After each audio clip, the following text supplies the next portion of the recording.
Selamat berjumpa kembali dalam renungan malam yang berjudul Manfaat Takut akan Tuhan. Amsal pasal yang ke-8 ayat 13 berkata, takut akan Tuhan ialah membenci kejahatan. Aku benci kepada kesombongan, kecongkakan, tingkah laku yang jahat, dan mulut penuh tipu muslihat. Takut akan Tuhan berarti merasa gentar atau segan terhadap yang maha tinggi, maha mulia, maha kudus, dan maha kuasa. Takut akan Tuhan merupakan ketakutan yang kudus, di mana sikap ini adalah dampak hasil dari pengenalan orang percaya akan Allah yang hidup. Takut akan Tuhan adalah kesadaran akan kekudusan, keadilan, dan kebenarannya sebagai pasangan terhadap kasih dan pengampunannya. Mengenal Dia dan memahami sepenuhnya siapakah Dia yang merupakan Allah yang berdaulat atas hidup kita.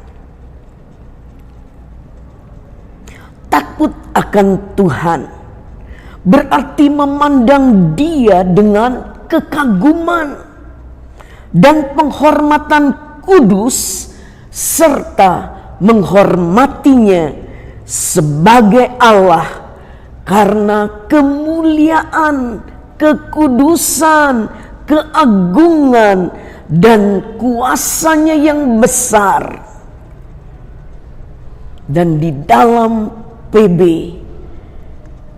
kita takut, segan menghormati Allah yang sudah menyatakan kasih-Nya bagi kita, menebus segala dosa-dosa kita, dan mengangkat kita menjadi milik-Nya yang berharga.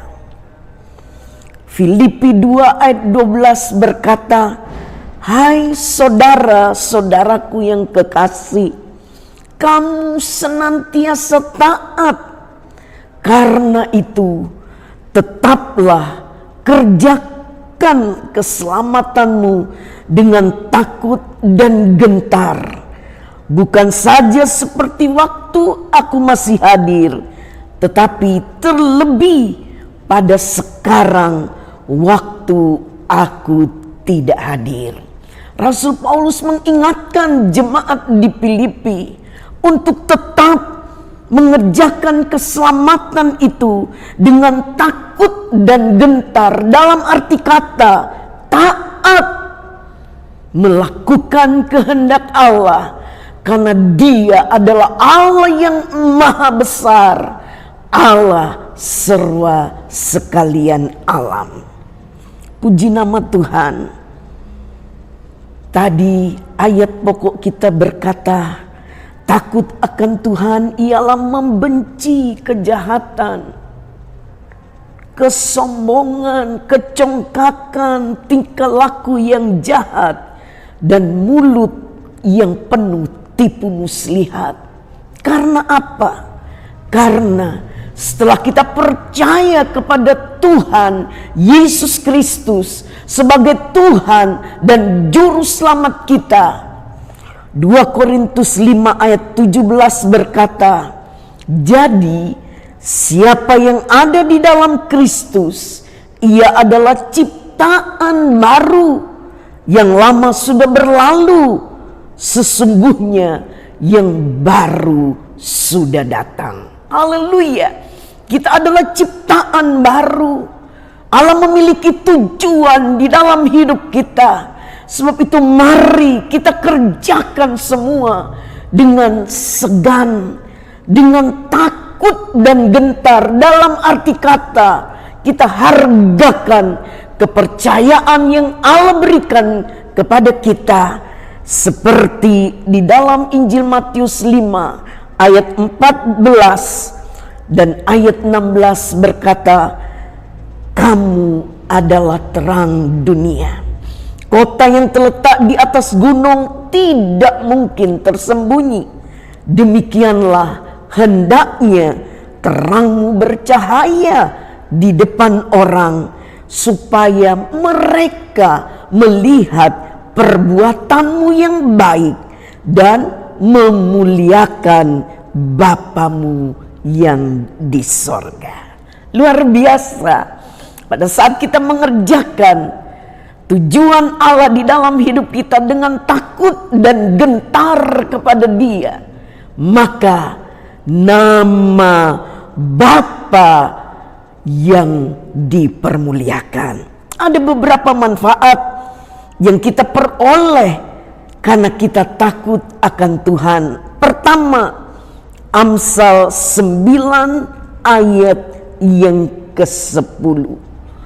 Kita akan mendapat hikmat yang berarti pengertian, kearifan, kebijakan, pikiran Allah diberikan kepada kita sehingga dapat mengenal secara benar Allah kita yang adalah Allah yang Maha Kuasa.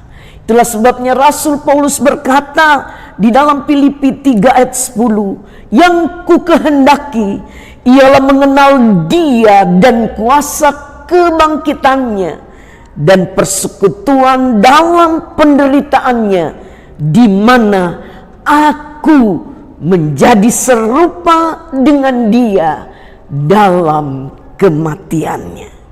Selalu ada kerinduan untuk bersekutu dalam penderitaan Yesus, mematikan keinginan daging. Supaya apa?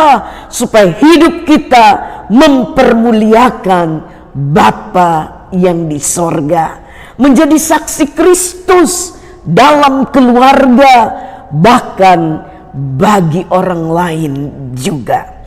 Yang kedua, manfaatnya adalah Amsal 14 ayat yang ke-27. Takut akan Tuhan adalah sumber kehidupan, sehingga orang terhindar dari jerat maut. Tuhan memberkati kita malam hari ini. Luar biasa. Pada saat kita takut kepada Tuhan, dalam arti kata menjauhi semua yang menjadi kebencian Allah, maka jaminan Allah sampai kepada keselamatan, yaitu kehidupan kekal, Allah sudah sediakan buat saudara dan saya. Tuhan memberkati.